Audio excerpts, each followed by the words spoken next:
Waalaikumsalam warahmatullahi wabarakatuh. Bismillahirrahmanirrahim. Wassalatu wassalamu ala Rasulillah wa ala alihi wa sahbihi wa mawalah la haula wa quwwata illa billah amma ba'd. Alhamdulillah, bersyukur kepada Allah Subhanahu wa taala. Pada saat ini sampai waktu zuhur ini kita masih diberikan hidayah oleh Allah Subhanahu wa taala dan juga kenikmatan lainnya sehingga bisa melaksanakan kewajiban kita salat zuhur dengan berjamaah dan juga berdoa kepada Allah Subhanahu wa taala. Semoga semuanya dicatat sebagai amal soleh. Amin. Diterima, diridhoi oleh Allah Subhanahu wa taala. Amin ya rabbal alamin. Hadir rahmatullah, untuk melengkapi sholat zuhur kali ini kita bersama-sama untuk belajar mengkaji tentang kitab Fadilah Sedekah, Fadilatus Shadaqah, Fadilah Sedekah artinya. Kali ini mengutip satu hadis An Umar radhiyallahu anhu Nabi Muhammad sallallahu alaihi wasallam. Ceritakan dari Umar bin Khattab, semoga Allah meridhoinya. Amin ya rabbal alamin. Ani Nabi, dari Nabi Muhammad sallallahu alaihi wasallam. Qala, beliau bersabda, Al-jalibu marzukun, Al-jalibu marzukun, wal muhtakiru mal'unun. Al-jalibu marzukun, barang siapa al-jalibu orang yang membawa rezeki, menarik rezeki, menarik. Maksudnya apa? Ini adalah membawa rezeki, misalnya makanan dari luar untuk orang lain. Marzukun, akan diberi rezeki. Nanti keterangannya dijelaskan. Wa muhtakiru, dan orang yang menahan. Mal'unun, akan dilaknat. Rawahu Ibnu Majah. Di sini diriwayatkan oleh Ibnu Majah wa Darimi kada fil Mishkah, bagaimana dalam kitab Mishkah. Catatan. Faqih Abu Lais Samarqandi radhiyallahu berkata, bahwa dimaksud orang yang membawa dari luar adalah pedagang yang membeli barang dari kota lain untuk dijual kepada orang-orang. Maka ia akan diberi rezeki oleh Allah Subhanahu wa taala, karena orang-orang dapat mengambil manfaat darinya dan orang-orang akan mendoakannya. Sedangkan maksud orang menahannya adalah orang yang membeli dengan niat untuk disimpan sehingga orang-orang akan rugi karenanya, yaitu menyimpannya untuk menunggu masa paceklik dan tidak menjualnya padahal orang-orang memerlukannya. Orang seperti itu akan dilaknat karena bertujuan mencari keuntungan kikir dan tamak. Ia membeli bahan-bahan yang sangat diperlukan orang-orang di dalam hidupnya, lalu menyimpannya dan menunggu waktu paceklik. Orang seperti itu dilaknat oleh Rasulullah SAW. Beliau bersabda, barang siapa menahan tidak menjual makanan kepada orang Islam sampai 40 hari padahal mereka sangat memerlukannya, Allah akan menimpakan kepadanya penyakit kusta dan kebangkrutan. Masker ini. Kusta apa tadi? Kusta. Kista, pakai kista, kusta. Seperti lepra itu kusta, kusta ya. Telepra, jadi kulitnya menjadi putih atau merah, atau akhirnya akhirnya pada terpotong dengan sendirinya. Gontok. Demikianlah orang yang bermaksud merugikan kaum muslimin dan menjadikan mereka kelaparan, ia akan ditimpa adab jasmani, yaitu berupa kusta, kista atau kusta, dan adab kebendaan, yaitu kebangkrutan dan kefakiran. Sebaliknya, dalam hadis terdahulu telah dikemukakan bahwa siapa yang membeli barang dari tempat lain lalu menjual dengan mudah, Allah akan memberikan rezeki dengan keuntungan kepadanya. Dalam sebuah hadis disebutkan betapa buruk orang yang menimbun bahan makanan. Bila harga murah, dia akan bersedih, dan bila paceklik, ia akan senang. Hadis lain menyebutkan barang siapa menimbun bahan makan selama 1 hari padahal orang-orang sangat membutuhkannya, kemudian semuanya disedekahkan kepada orang-orang, maka sedekah ini pun tidak bisa menebus dosa karena menimbun bahan makan itu. Sebuah hadis menyebutkan pada masa paceklik, seorang wali dari umat terdahulu berjalan di di sisi sebuah bukit pasir. Ia berangan dalam hatinya, seandainya bukit pasir ini tumpukan bahan makanan, niscaya akan kuberi makan Bani Israil dengannya. Kemudian Allah menurunkan wahyu kepada Nabi pada zaman itu. Sampaikan kabar gembira kepada orang itu, kami telah tulis baginya pahala bersedekah harta sebanyak bukit itu. Nah, ini ada pentingnya kita mengadakan niat di dalam hati. Jadi seandainya aku nih punya banyak harta benda akan aku sedekahkan. Tapi ya niatnya betul-betul tidak hanya cuma iseng-iseng kan. Nah ini kan. Tapi ada ketulusan, nah ini betul.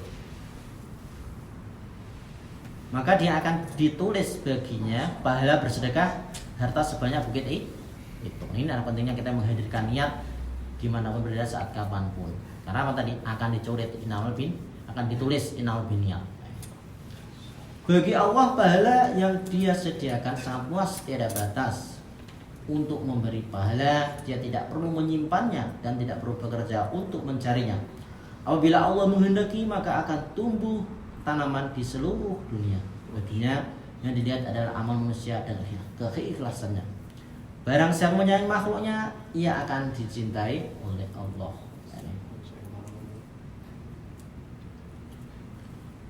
Seseorang datang kepada Abdullah bin Abbas radhiyallahu dan berkata, nasihatilah aku. Maka yang berkata, aku menasihatimu dengan 6 perkara.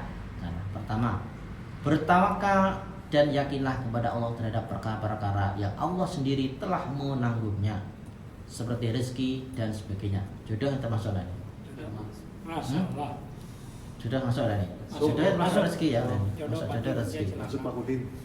Tunaikanlah apa-apa yang difardukan Allah pada waktunya masing-masing. 3. Selalulah basahi lisanmu dengan zikir Allah, dengan zikir kepada Allah. Yang keempat, jangan ikuti perkara syaitan. Sesungguhnya ia iri kepada semua makhluk. Yang kelima, jangan sibuk dengan memakmurkan duniamu, karena hal itu akan merusak akhiratmu. Yang keenam, pikirkanlah kebaikan kaum muslimin setiap saat. Ya,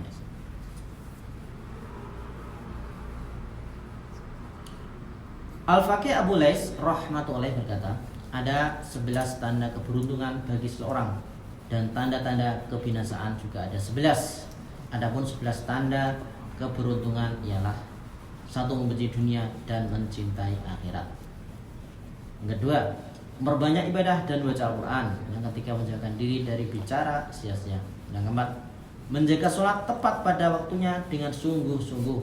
Yang kelima, menghindarkan diri dari perkara yang haram meskipun haram dalam tingkatan yang rendah. Yang keenam, memilih berkawan dengan orang-orang soleh. Yang ketujuh, selalu tawadhu, tidak sombong. Yang delapan, dermawan dan ramah. 9, menyenangi makhluk Allah SWT. Yang 10, memberi manfaat kepada makhluk Allah. 11, mengingat maut sebanyak-banyaknya. Itu tanda-tanda keberuntungannya seseorang dunia dan akhirat. Sedangkan tanda-tanda kebinasaan adalah 1. Tamak mengumpulkan harta. Yang kedua, sibuk menikmati kelezatan dan kesenangan duniawi. Yang ketiga, tidak mengenal sopan santun dan banyak bicara. Yang keempat, bermalas-malasan dalam menunaikan sholat. Yang kelima, memakan benda-benda haram dan subhat dan bergaul dengan orang-orang fasik dan berdosa. Keenam, berakhlak buruk. Keenam, sombong dan ujub. 8, enggan memberi manfaat kepada orang lain. 9, tidak mengasihi orang Islam. 10, berbuat kikir. 11, lalai dari mengingat kematian. Tambihul ghafilin. Menurut hamba yang ini induk dari semua itu adalah banyak mengingat maut. Kafabil mauti wa'idun. Sebagaimana sudah kita pelajari, cukuplah kematian itu sebagai pemau'idah hasanah, penceramah, sebagai suri taurat atau sebagai itibar, sebagai pelajaran. Bila kematian diingat setiap saat, maka 11 sifat yang baik akan tumbuh dalam diri kita dan 11 sifat buruk akan hilang dari diri kita. Rasulullah SAW, aksiru min dzikri hadimil ladat. Sebenarnya mengingat satu yang menghancurkan semua kelezatan, yaitu kematian.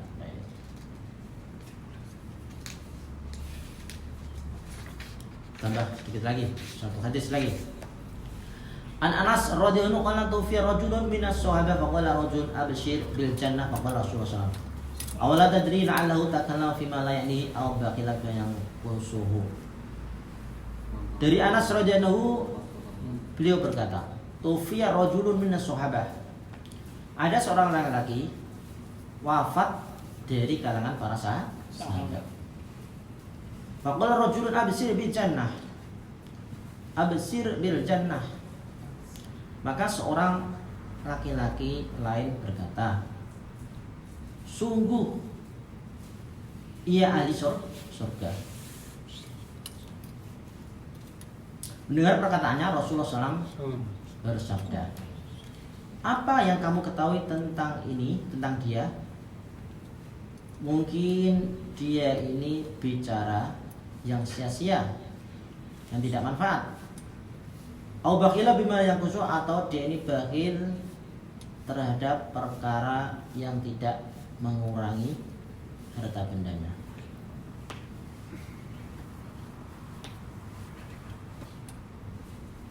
Catatan atau maksud hadis tersebut, hadis tersebut mengingatkan agar kita memperhatikan hal-hal yang dapat menghalangi seorang masuk surga.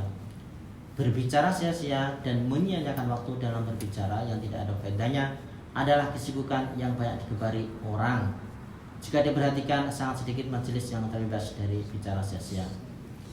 Namun karena kasih sayang dan rahmat Allah Subhanahu wa taala lewat Rasulullah SAW terhadap umatnya, beliau menyebutkan cara menyelesaikan setiap kesulitan. Dan dalam masa yang singkat, yaitu selama 23 tahun, beliau telah mengajarkan cara menyelesaikan masalah yang dihadapi manusia di seluruh dunia. Kenapa Nabi ini adalah dakwahnya ketika diangkat sebagai Rasul umur berapa? Kurang lebih 40 tahun ya.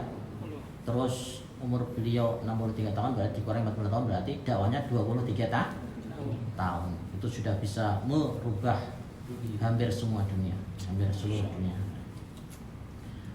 Beliau mengajarkan bacalah doa kifaratul majlis sebagai pelebur dosa terhadap apa-apa yang dilakukan pada majlis itu yang tidak mengandung manfaat. Untuk melebur dosa dari pada majlis itu, ini doanya seperti yang kita baca, subhanallahi wa bihamdihi, atau bisa langsung subhanakallahumma wa bihamdika asyhadu an la ilaha illa anta astaghfiruka wa atubu ilaik. Ini patut diamalkan setiap saat ketika mengakhiri majlis. Untuk apa? Untuk melebur dosa sebagai pengganti dosa yang telah kita lakukan atau kesia-siaan yang ada pada majlis itu. Masalah kedua yang disebutkan dari hadis di atas adalah bakhil terhadap benda miliknya. Padahal jika benda itu diberikan kepada orang lain, ia tidak akan rugi sedikit pun. Dalam hadis ini, kisah ini diceritakan dengan terperinci. Rasulullah SAW bersabda, mungkin yang berbicara sia-sia atau bakhil untuk memberikan benda yang tidak berguna.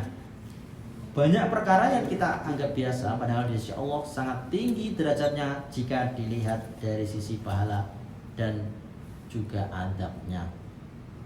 Dalam sebuah hadis sahih Bukhari disebutkan, seorang mengucapkan dari lisannya kata-kata yang diridhoi Allah, yang menganggap ucapan itu tidak penting, tetapi ucapan itu menyebabkan derajatnya sangat tinggi di sisi Allah Subhanahu wa taala. Jadi kelihatannya ucapannya biasa, dianggap remeh, tapi di situ ada keridhaan Allah Subhanahu wa taala. Sebab itu Allah ridho, terus akhirnya dia dimasukkan surga. Sebaliknya, ada seorang yang mengucapkan kata-kata yang dibenci oleh Allah Subhanahu wa taala. Ia tidak menghiraukan ucapan itu, tetapi karena ucapan itu ia akan dicampakkan ke dalam jurang api neraka. Itu pun ada. Jadi hati-hati ya. Jadi ada tadi. Jadi sesuatu itu memang ya tadi dirahasiakan oleh Allah. Jadi amal, sekian amal kita ini dirahasiakan Allah. Mana yang diterima itu tidak ditampakkan oleh Allah, tidak diberikan tahu kepada kita. Maka tadi kita ini jangan meremehkan sedikit. Walaupun amal itu kecil kelihatan, jangan diremehkan. Sekecil apapun amal soleh jangan diremehkan, karena mungkin jadi di situ ada rahmat Allah SWT. Begitu juga dengan dosa, sekecil apapun jangan diremehkan. Mungkin di situ ada murka Allah SWT. Seperti ini, ucapan pun begitu juga. Ada ucapan kelihatan sepele, tapi di situ ada murka Allah SWT. Dalam sebuah hadis disebutkan, ia akan dimasukkan ke dalam neraka yang sangat dalam, sejauh timur dan barat. Maksudnya lain bahwa dalamnya daripada api neraka jahanam adalah apa? Selama 70 tahun. Ketika kita punya HP dilemparkan itu melayang-layang sampai ke bawah selama 70 tahun dalamnya. Insyaallah ya. Jadi kalau kita ini dimasukkan, alhamdulillah orang dimasukkan itu belum sampai bawah sudah hilang, sudah hangus, baru di atas saja sudah hangus. Itu 10 tahun dalamnya. Alhamdulillah min dzalik. Itu adalah murka Allah Subhanahu wa taala. Terus ditambah pula, jadi untuk mengenai penimbunan harta, ini ulama menyampaikan. Jadi menimbun harta ini yang dimaksudkan adalah ketika masa paceklik. Jadi masa paceklik atau dia dimonopoli, terus harga dinaikkan terus menekan para masyarakat. Tapi kalaulah saat panen itu tidak ada masalah. Saat panen kan tidak sampai kekurangan di pasaran. Jadi ketika panen terus kita ini borong, terus disimpan, terus nanti dijual pada saat pas kemarau atau pas kurang itu, kurang bahan makanan itu boleh. Yang tidak boleh ini dimonopoli terus ketika pajak terus dibeli semua terus harga dilambungkan tinggi, tidak harga pasaran sampai mencekik para warga. Nah ini yang dilarang. Tapi kalau bisnis, ya memang sebetulnya bisnisnya itu kita ketika harga murah, harga pasaran, harga murah memang panen, kan tidak sampai mengakibatkan pasaran ini kekurangan.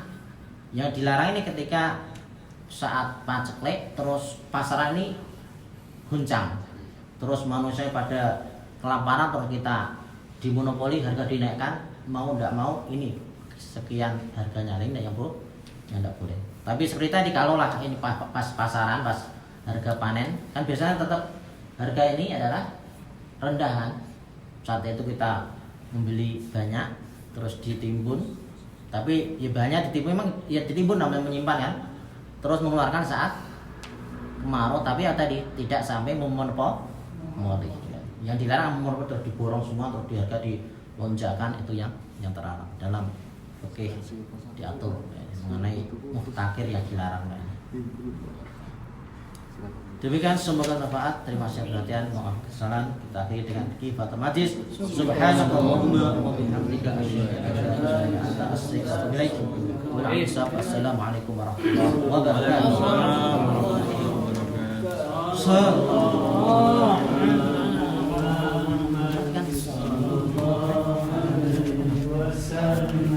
Sallallahu ala Muhammad